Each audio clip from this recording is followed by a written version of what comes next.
sekitar kalau dirupiahin 650 juta. 650 juta. Itu buat kesukaan lo? Buat pendaftaran aja. Belum mobil yang lain? Belum.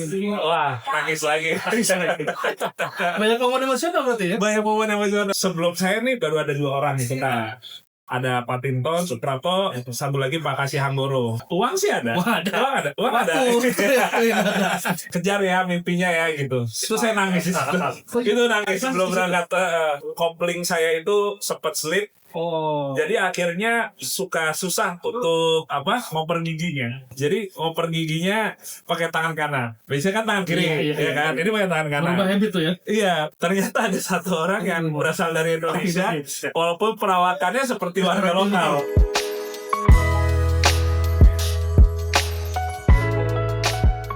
Halo Sobat Tiga Rakyat, kembali lagi di konten Ngobrol di PR. Kali ini spesial karena kita sedang ada di ajang IMS 2026 dan kita akan bicara ngobrol-ngobrol dengan salah satu, bisa dibilang legend nih ya, legend di otomotif, Om Julian Johar. Halo. Siap, biasa dipanggil Om Ji. Om Ji, hari ini kita mau ngobrol banyak nih soal keikutsertaan Om DJ di ajang Rally Dakar kemarin. Oke.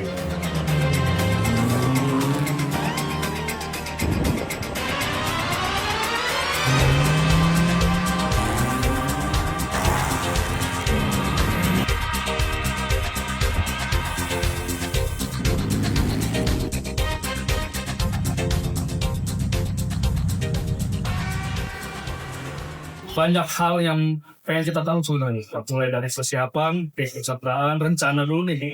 Bahkan awal rencana masuk ke tahap persiapan, peserta sampai bisa sedikit cerita juga mungkin. Dari rencana bisa mau ikut Rally Dakar tuh gimana sih ceritanya? Jadi memang Rally Dakar ini udah jadi impian saya sejak kecil. Jadi ini jadi mimpi banyak orang juga sebenarnya. Tapi salah satunya memang saya juga punya mimpi dari kecil. Pengen suatu hari bisa ikutan jadi peserta mewakili Indonesia di kejuaraan yang legendaris ini gitu. Jadi memang dari kecil karena mungkin lihat di TV, lihat di majalah, akhirnya makin lama makin punya rasa untuk suatu hari harus bisa nih wujudin mimpi ini gitu. Dan akhirnya titik dimana saya mencoba untuk mewujudkan mimpi itu sebenarnya baru di beberapa tahun kebelakang. Jadi di 2023 kemarin syukur dapat kesempatan untuk bisa ke sana langsung sebagai penonton aja. Awalnya nonton Aja. Jadi di Dakar 2023 nonton, di situ mulai banyak dapat informasi baru, kalau misalnya mau ngikut tuh gimana, pendaftarannya biaya berapa dan lain-lain. Jadi di saat itu akhirnya terasa lebih realistis nih untuk diwujudkan. Tapi memang biayanya nggak sedikit. Untuk persiapannya segala macam juga bukan semudah membalik tangan gitu ya. Kayak instan ya? Iya, kayak instan. Tapi akhirnya saya sadar bahwa di sini tuh bukan cuma butuh persiapan dan biaya yang besar, tapi butuh ada kenekatan atau keberanian dari kita. Jadi di tahun 2025 kemarin, setelah Dakar selesai di bulan Januari, selesai nonton tuh, akhirnya saya coba memberanikan diri buat oke, saya harus bisa ikut di tahun depan, 2026. Gimana pun juga nanti dananya dan lain-lain, kita bismillah dulu deh, sambil jalan aja. Jalan aja ya. Ya, sudah kayak gitu. Kalau di flashback dari belakang Om J sendiri kan udah di offload di Indonesia udah lama lah ya. Ketika kecil apa memang wah Dakar nih ujungnya nih nanti apa setelah ikut Dakar Rally dulu, ikut offload dulu segala macam baru ya Dakar nih. Lo gimana? Jadi memang kalau untuk kita yang suka off-road dan rally seperti itu ya, Dakar ini boleh dibilang puncaknya atau yang paling tingginya. Sama mungkin seperti misalnya kita suka misalnya balap motor gitu, yang puncaknya ada MotoGP, Piala Dunia seperti itu. Buat saya yang suka dengan rally off-road ini, Dakar udah paling atasnya nih. Betul. Jadi di saat saya pertama kali tahu yang namanya Dakar dari kecil tuh udah benar-benar nyantol aja gitu, seneng banget sama kejuaraan ini. Dan saya melihat emang ini adalah kejuaraan yang sangat legendaris, yang sangat membuat saya tuh termotivasi untuk kurang lebih bisa menjadi seorang pembalap rally atau off-roader gitu. Salah satunya dari kejuaraan ini. Dari kejuaraan ini, jadi dari awal memang sudah suka off-road, terus melihat tembak, wah kayaknya harus ikut nih gue. Iya. Terus itu kan rencana. Kalau dari persiapan apa yang sudah dilakukan mulai dari persiapan mental, booking, sponsor dan segala macam. Jadi persiapannya kurang lebih paralel sih. Jadi berbarengan antara untuk mencari sponsor, kemudian juga untuk mencari berbagai macam informasi terkait kalau mau ikuti Dakar.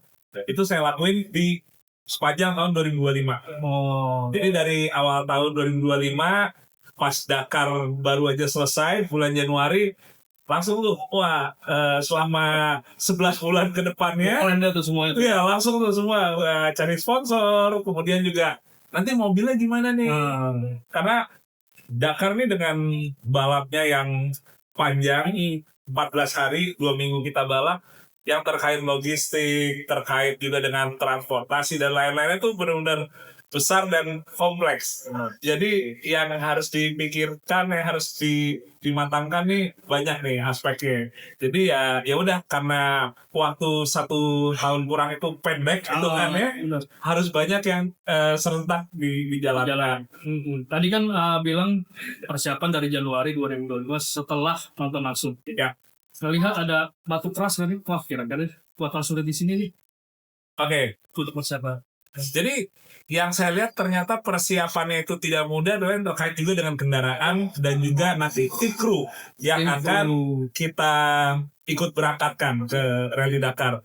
Jadi Indonesia itu memang kalau kita mau mencari bengkel yang membangun mobil yang bisa spesifikasi Slema Dakar, memang belum ada. Bukannya nggak ada ya, tapi belum ada karena kebetulan ya Indonesia kan juga terhitung bukan yang reguler ikut Dakar. Ya. Jadi di sini wajar rasanya kalau bengkel-bengkel tuh ya belum pasti gitu. Ke arah situ ya. Ke arah situ, betul. Tapi bukan berarti nggak bisa sebenarnya kan. Nah cuma saya di tahun pertama mau coba ikut ini, saya mencoba untuk lebih realistis dan lebih meminimalisir resiko. Resiko kayak misalnya salah bangun mobil spesifikasinya, atau misalnya ada kesalahan lain yang terkait dengan regulasi.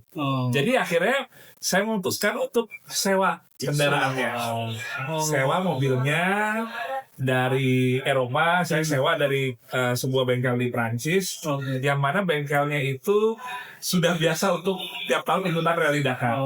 Ikutan atau menyediakan unit? Menyediakan unit.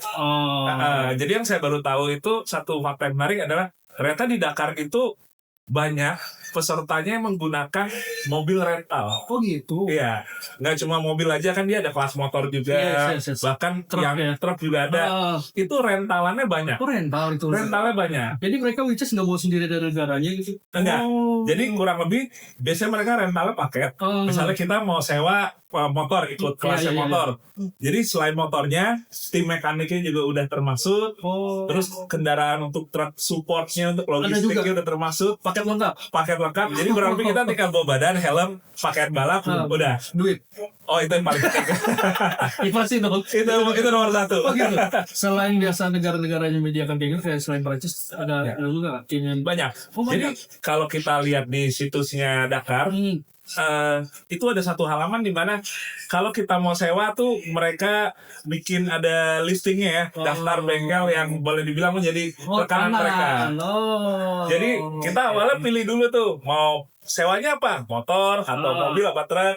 Habis itu pas kita udah klik di dalamnya ada pilihan lagi, mau sewanya dari negara mana. Dari Belgia, dari Belanda. Mobilnya juga macam-macam tuh ya. Mobilnya juga macam-macam. Nanti ada profilnya untuk tiap bengkel ini juga. Jadi benar-benar dari Dakar pun juga ternyata mereka menyediakan dan memudahkan calon pesertanya yang pengen fasilitasi juga mereka. Iya betul. Kenapa alasan pilih Prancis dan mobil itu? Jadi gini, pertama saya kebetulan kepengennya itu pakai Land Cruiser, karena biasanya saya pakai Land Cruiser untuk di balap-balap sebelumnya. Dan dari daftar yang ada saya lihat salah satunya yang ada di Prancis ini, namanya Compagnie Saharian. Kenapa saya pilih bengkel ini? karena bengkel ini ternyata juga menjadi bengkel tempat panitia Dakar membangun mobil mereka. Oh gitu. Iya. Oh, baru tahu nih. Jadi kan kurang lebih, wah ini berarti bengkel nih rapotnya bagus Udah, nih. iya benar. Ini savingnya nih udah pasti oke nih. Aman lah. Panitia aja milih bengkel ini untuk mereka membangun mobilnya. Mobil panitianya ya. Mobil panitia yang dipakai untuk survei, untuk operasional. Pakai bengkel itu. Betul. Jadi wah ini rasanya cocok nih. Gitu. Jadi akhirnya milih bengkel itu. Ya. Kalau misalkan selain pemilihan tim dan mobil, dalam tahap perencanaan apa yang sudah Komji rasa? Mungkin sebenarnya tahap perencanaan ini memang pada akhirnya kembali lagi yang terkait dengan dana ya, dengan budgetnya ini. Betul. Jadi Dakar memang tidak murah, tapi masih bisa gimana caranya kita untuk membuat kosnya bisa lebih efisien lagi. Dengan misalnya pemilihan kelasnya. Jadi saya ikutnya di kelas untuk yang mobil. Tapi mobil itu masih terbagi 2 kategori. Ada yang modern, ada yang klasik. Yang saya ikut itu klasik. Untuk mobil tahun 2005 ke bawah. Itu dari pendaftarannya aja, biayanya tuh udah bedanya lumayan jauh antara yang modern dengan yang klasik. Seperti itu. Penasaran kan berapa kan? Bisa di-spill kali? Oh iya. Jadi untuk pendaftaran mobil yang modern, kategori yang modern, itu sekitar kalau dirupiahin 650 juta. 650 juta. Itu buat kesukaan lo? Buat pendaftaran aja. Belum mobil yang lain? Belum. Sementara kalau untuk yang klasiknya, itu 350 juta. Oh, setengahnya? Iya. Walaupun nggak murah juga, tapi setidaknya lebih murah kan. Jadi saya ngeliatnya ikut di kategori klasik nih realistis lah untuk pertama kali ikutan. Dengan biaya yang bisa lebih murah lagi, termasuk penyewaan mobilnya yang juga lebih murah. Kita kalau sewa mobil yang modern. Jadi 350 juta cuma untuk ikut serta doang. Cuma untuk ikut serta. Belum kita bentuk tim, buat navigator, belum nyewa mobil, segala macam. Jadi 350 juta itu kurang lebih ya biaya administrasi kita, tapi ada yang dapat fasilitas juga dari panitia, yaitu konsumsi. Makan aman. Gak seberapa ya hitungannya ya. Tapi di cover semua dong ya. Iya, makan di cover semua. Penginapan enggak? Jadi kita selama 2 minggu atau sebenarnya lebih dari 2 minggu sih ya jatuhnya, kita tuh nginepnya, tidurnya tuh di tenda. Kita mau sendiri? Bawa sendiri. Jadi udah kita bayar sekian ratus juta itu, kita disuruh nenda di gurun pasir. Iya. Sebelum kita bicara soal gurun pasir, persiapan segala macam. Budget pasti ya ada kendala sebenarnya. Setelah menjalani selama 11 bulan, itu gimana? Perjalanan mencari dana dan segala. Jadi untuk dana memang sampai di detik-detik terakhir juga masih tetap hitungannya ada kebutuhan tambahan yang belum tercover gitu. Sebenarnya mungkin karena ini juga tahun pertama untuk saya mau coba ikut Dakar, memang pastinya akan lebih challenging juga untuk misalnya mencari dana, karena mungkin orang yang ditawarin itu juga nggak tahu nih ini benar bisa berangkat apa enggak. Benar. Gambling lah itu. Gambling. Karena Indonesia nih sebelum saya nih baru ada 2 orang itu. Nah, ada Pak Tinto, Suprapto, satu lagi Pak Kasih Hanggoro, baru 2 orang itu. Dan terpisah jaraknya tuh panjang. Yang satu tahun 88 kalau nggak salah ikutnya, kemudian berikutnya betul. Yang satu lagi itu Pak Kasih itu tahun 2010. Jadi begitu kayak tiba-tiba ada seorang DJ mau ngajuin sponsor ikut Dakar, wajar kalau mungkin banyak juga kayak ini bener nih gitu. Ini melanjutkan Om J. Terakhir 2010, let's say berarti 15 tahun tidak ada keterwakilan orang Indonesia di Dakar.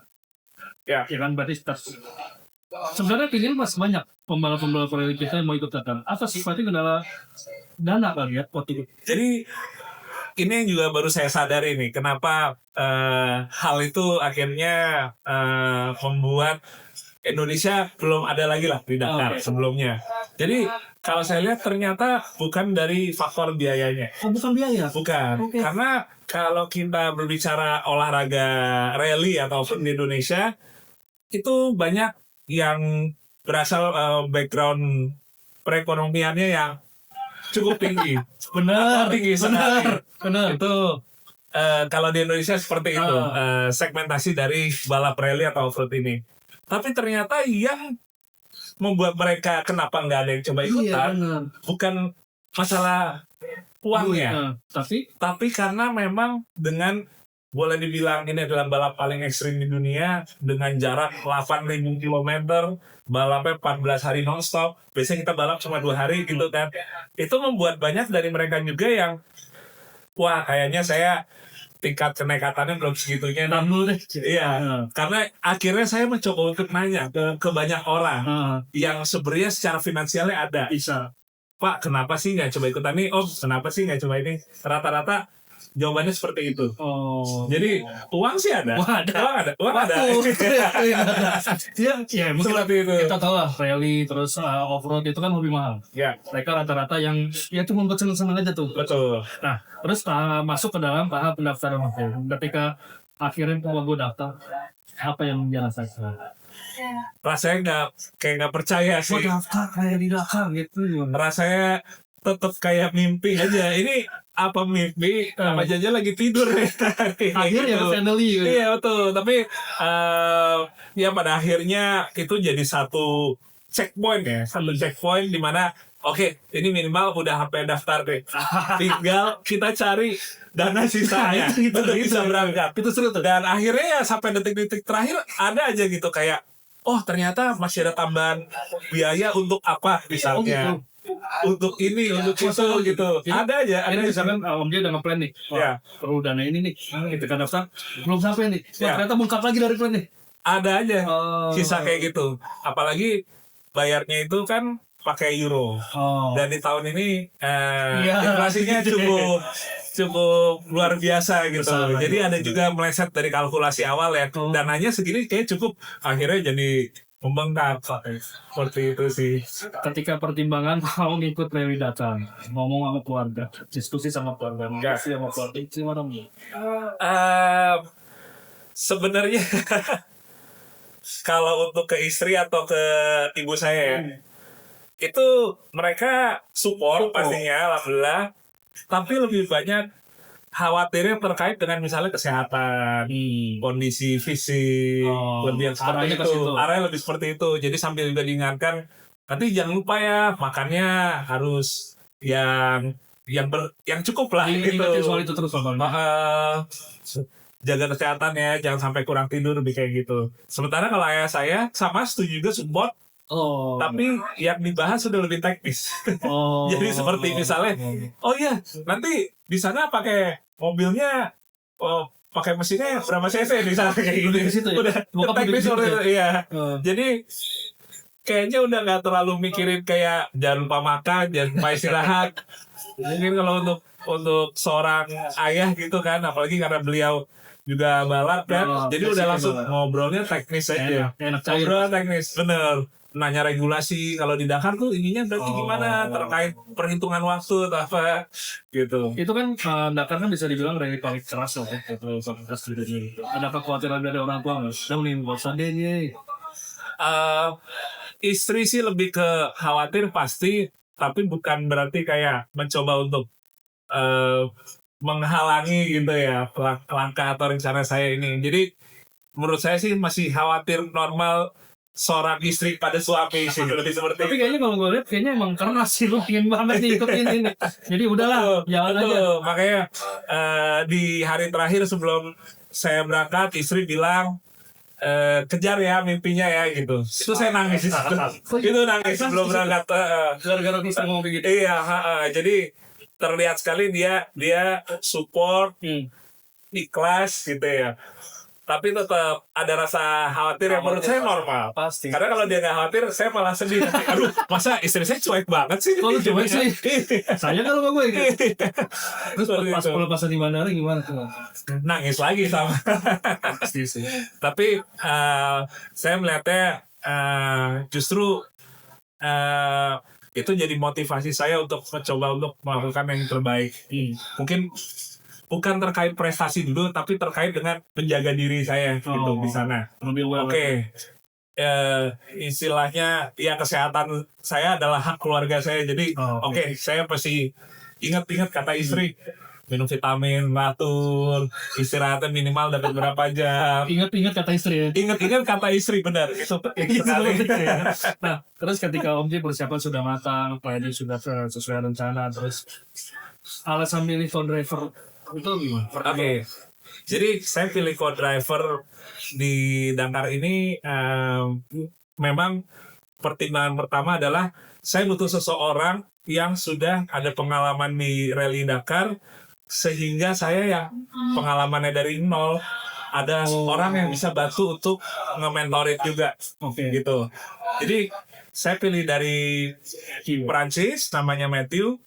Dia boleh dibilang pengalamannya itu sangat membantu saya juga untuk bisa mengarahkan saya terkait juga dengan untuk nyetirnya atau terkait teknis lainnya.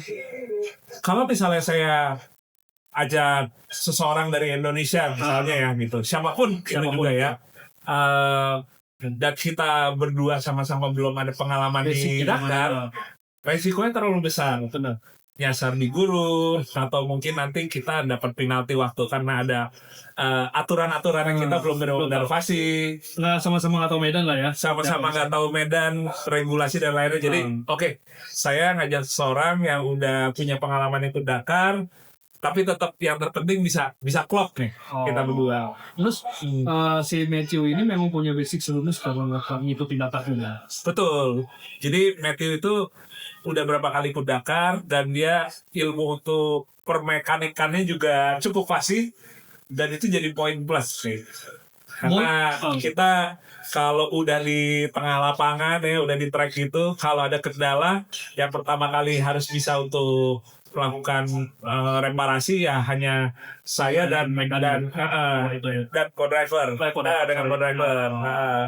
Terus ngebangun chemistry pas dari awal pada ketemu sama si Matthew itu saat mau race atau sebelumnya sudah pernah bangun chemistry itu dulu?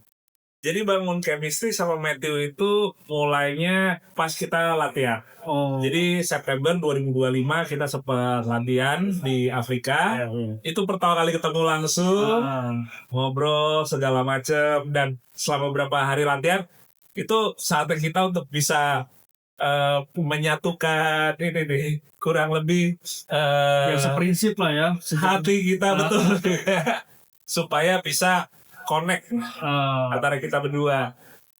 Tapi memang seperti itu sebenarnya nggak bisa instan. Jadi pas Dakar pun sebenarnya setiap hari itu kita sambil juga mencoba untuk lebih ngedapet chemistry-nya lagi. Chemistry ya. Nah, ketika sampai ke lokasi acara, fight yang Om JJ rasakan itu seperti apa? Apakah kita punya AXR udah pernah ikut juga ya? Di Indonesia udah lah, kita sampai atau Om JJ itu siapa? Nah, fight di Rally Dakar seperti apa sih?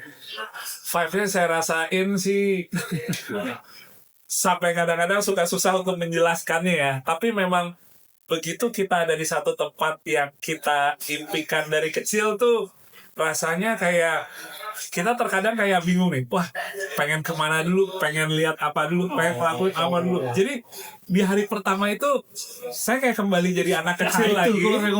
Ya, ibaratnya kita dikasih sebuah playground, kita jadi kayak bingung nih, wah mau kemana dulu gitu. Itu rasanya luar biasa, dan emosi itu udah bercampur aduk, haru, dan di situ saya menyadari bahwa bisa ya ternyata gitu loh. Di sini, so feel-nya tuh feel-nya luar biasa. Nggak kebayang kayak gimana tuh bisa. Sekarang kita bicara soal race yang Om J rasakan selama race 14 hari ya? 14 hari itu gunung. Dan yang terberat tuh di hari keberapa dan apa yang dialami? Oke. Jadi selama 14 hari kita balap itu memang di minggu yang pertama itu euforia tuh masih tinggi. Di satu sisi ego, emosinya tuh lebih nggak terkontrol.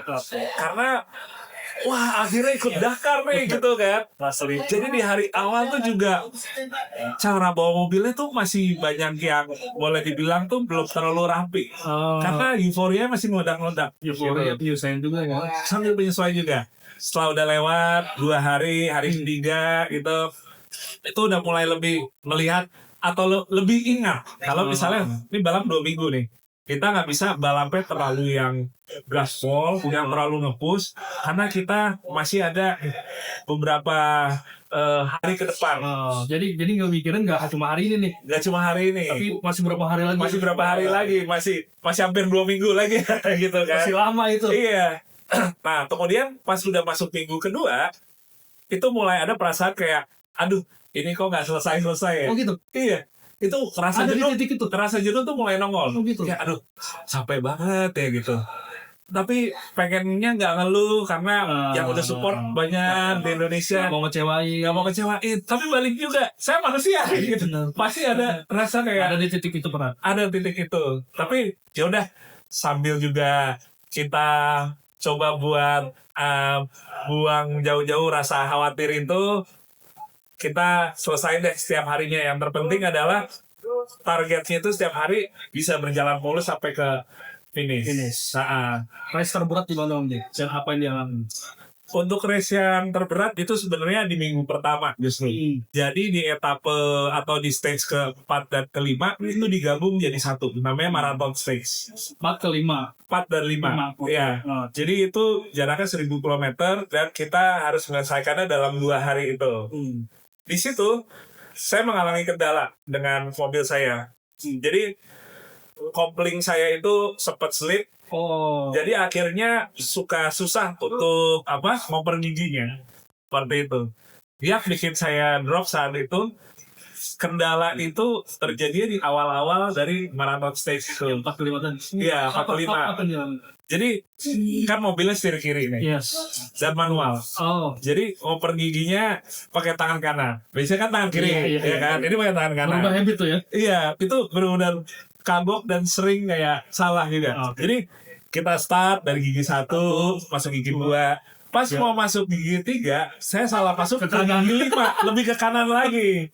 Karena rasionya perbandingannya jauh, langsung koplingnya kaget, dia slip. Panas. Seperti itu. Dan itu kejadiannya baru di kilometer 2 atau 3 gitu. Dari total hampir 1000 kilometer. Jadi begitu itu kejadian, saya langsung mikir, waduh, ini masih ada 900 kilometer sekian lagi nih untuk saya ke finish. Terus Cuma kira ya udah, kita pelan-pelan aja deh. Ngegasnya lebih kalem, ngoper giginya juga jangan terlalu agresif. Dikalemin aja, urut aja ya. diurut aja. Ya, syukur akhirnya tetap bisa mencapai finish. Walaupun di etape maraton itu secara hasilnya sih agak turun ya. Cuma udah orientasinya yang finish dulu deh. Iya. Selama ngikutin race Om J, problem terbesar yang ditemui itu apa? Kalau untuk di mobil sih sebenarnya saat kendala di kopling itu. Tapi kalau untuk di tracknya ya mungkin lebih ke arah challenge-nya gitu di track, lebih saat kita mulai melintasi gurun pasir yang luas, yang tinggi, bukit-bukitnya, itu benar-benar satu hal yang paling saya takuti. Kenapa? Karena kita nih di Indonesia nih kita nggak ada gurun pasir nih. Iya makanya. Jadi untuk latihannya nggak ada tempatnya. Dan itu membuat kita sangat minim sekali teknik nyetirnya untuk di gurun pasir. Mungkin kalau teknik nyetir kayak di tanah, lumpur, di perkebunan hutan, di sini banyak lah. di mana aja bisa. Iya makanya. Tapi kalau gurun pasir, mungkin yang paling sedikit bisa representasi paling di Paraktritis. Ada gurun pasir di sana. Iya benar. Jadi makanya saya pun waktu itu untuk latihan yang paling awal sempat di Gunung Pasir. Untuk basicnya aja di sana. Sebelum akhirnya latihan di Afrika. Dan setelah latihan di Afrika, walaupun tekniknya udah tahu, tapi kembali lagi dengan jam terbang yang masih ini, itu rasa takutnya untuk melintas gurun pasir yang luas tuh tetap ada. Masih ada ya. Ibaratnya kita berenang, tapi kita taruh di tengah samudra gitu. Rasanya kayak gitu. Ketakutannya bercampur adrenalinnya tuh bikin kayak, aduh, ini bisa nggak ya? Itu seperti itu, berat di gurun pasir. Iya. Sebenarnya banyak yang mungkin banyak yang belum tahu deh. Ketika di gurun pasir itu kan ditaruh gurun tuh. Ya. Kita tahu trek yang benar tuh gimana sih caranya? Oke, jadi kalau kita untuk tahu track yang benernya itu kembali lagi ke roadbook ya, buku navigasi yang co-driver bacain ke kita dari situ. Tapi memang kalau di Rally Dakar ini, kita itu sebenarnya tidak ada jalur yang pasti atau fix gitu. Jadi tidak ada jalur resminya nih. Iya, jadi kita itu harus yang terpenting ada melewati checkpoint yang ada. Oke. Jadi misalnya kita checkpointnya 5 km ke depan, mau kita lewatin jalur yang kiri, mau yang kanan, pokoknya kesana aja. Seperti itu. Sama kayak di gurun pasir juga. Jadi kita pokoknya harus ke titik sana. Nanti kita ngembangin jalurnya sendiri lewat mananya. Tapi pakai map ada panduan. Ada, tapi bukan kayak misalnya kita yang tinggal ngikutin ini harus belokir atau apa. Maps-nya itu hanya sekedar ngeliatin peta tanpa arah. Ngikutin aja ya titiknya doang berarti ya. Jadi yang terpenting kita tuh ada perangkat GPS-nya lagi. Kita jadi bisa tahu titiknya itu arahnya ke derajat berapa nih. Dia jadi ada derajat kompasnya gitu untuk ngasih tahu titiknya itu ada di mana. Ngikutin yang berikutnya harus kita lewati. Gue lihat salah satu konten ketemu orang Indonesia. Itu lucu tuh. Iya, gimana tuh? Betul. Jadi yang etape yang maraton itu, maraton stage itu, kita kan 2 hari dikasih waktu. Dan di hari pertama, begitu kita udah mau maghrib gitu, kita emang harus cut off dulu. Kita harus berhenti dulu. Oh gitu? Jadi kita nggak boleh mencoba untuk menyelesaikan 1 hari, kayak bisa nih sampai malam, tapi enggak. Jadi tetap untuk safety-nya, untuk menghormati berbagai macam aspek, hanya sampai sore aja balapnya. Jam 6? Jam 6. Sudah semua stop, nggak ada yang boleh gas? Ya, betul. Nah, panitia itu yang menyambut saya di tempat untuk kita nge-campnya, karena kita akan dikasih ransum. Ternyata ada 1 orang yang berasal dari Indonesia, walaupun perawakannya seperti warga lokal. Jadi saya juga benar-benar nggak nyangka sama sekali, saya pikir orang Saudi gitu. Momennya pas dia lagi megang kamera. Lagi nge-videoin juga gitu. Jadi ternyata staff tersebut panitia tersebut memang orang Indonesia yang sudah tinggal di Saudi dari tahun 2005. Jadi udah 20 tahun di sana, bekerja di asosiasi atau federasi otomotif yang ada di Saudi. IB-nya ya, semacam IB-nya di sana, betul. Tapi yang saya kaget juga benar-benar bahasa Indonesianya ya pasti aja gitu ya. Cuma kan ada momennya pas banget Om dia lagi pegang kamera, dia ngomong gitu. Iya benar, waduh. Ketemu tuh momen itu benar-benar nggak nyangka sih. Can I open the door? Yes, okay. Pak JJ apa kabar? Kok tiba-tiba ada orang Indo? Ada orang Indonesia. Waduh. Saya dari kemarin nunggu Pak JJ. Oh gitu, waduh, pas bener. Berarti nggak salah ya, tiba-tiba saya udah pasang video nih ya. Pas banget.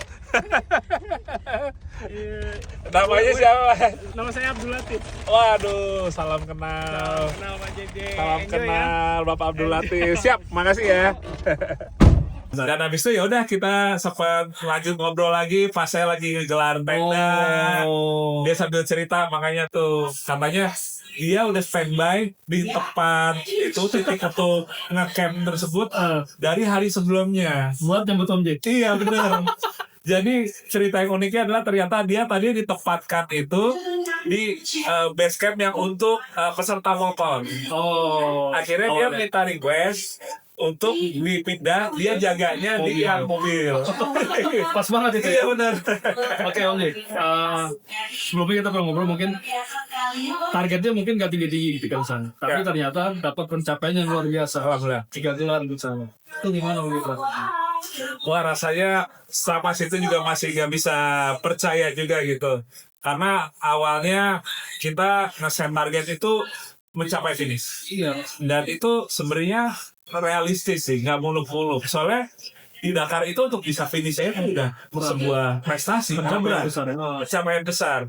Rata-rata Dakar setiap tahunnya kalau sekarang tuh minimal 30% udah bisa finish. 30% yang lebih. Dari total seluruh peserta itu 500 kendaraan lebih. Oh, yang tidak finish. Yang tidak finish. 500 Iya. Ada 30% dari 500 kendaraan itu. Jadi targetnya finish dulu deh. Apalagi para tokoh otomotif senior yang udah lebih dulu ke Dakar, sayangnya nggak ada sampai finish. Belum ada yang sampai finish. Jadi saya targetnya bisa finish dulu deh gitu.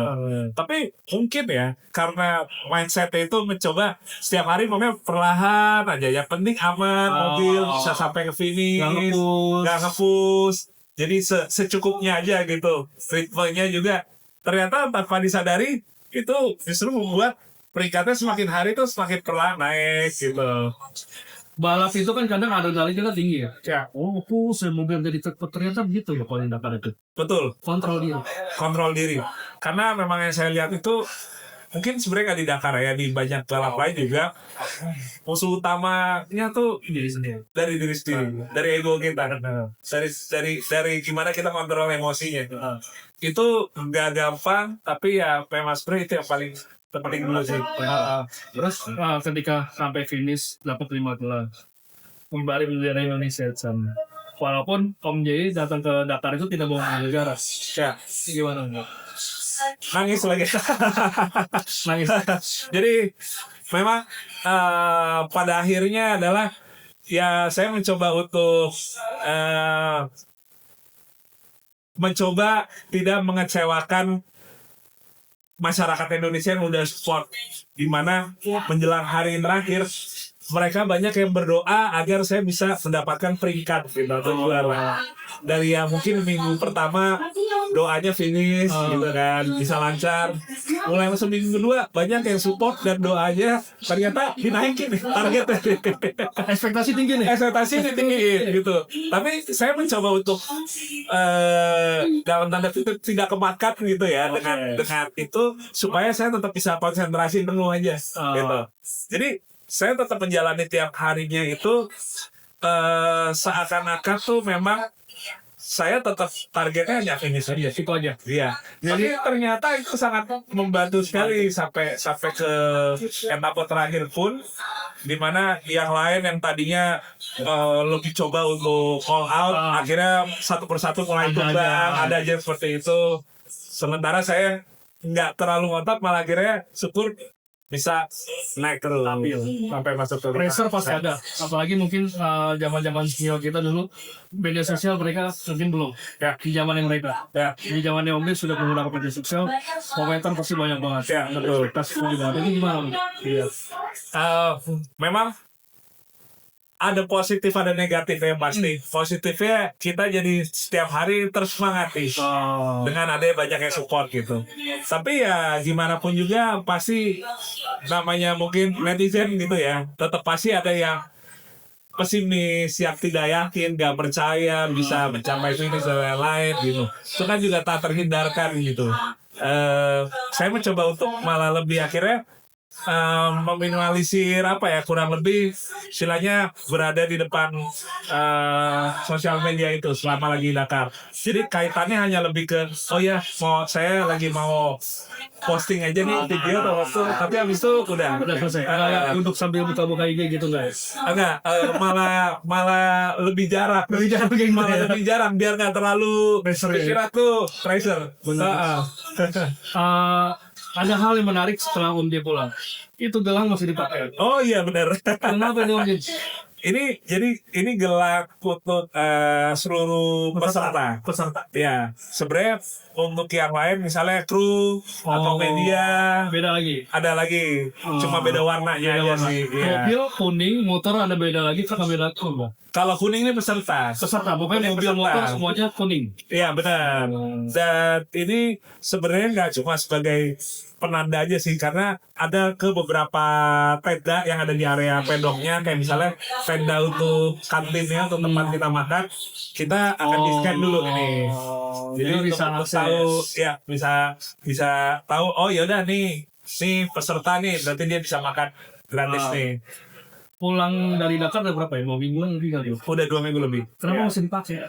Nah, ini lebih ke seperti banyak juga orang Indonesia lain. Kadang-kadang kita habis mengikuti konser satu gitu. event, misalnya konser, nggak dilepas dulu. Jadi biar masih menikmati sisa euforia.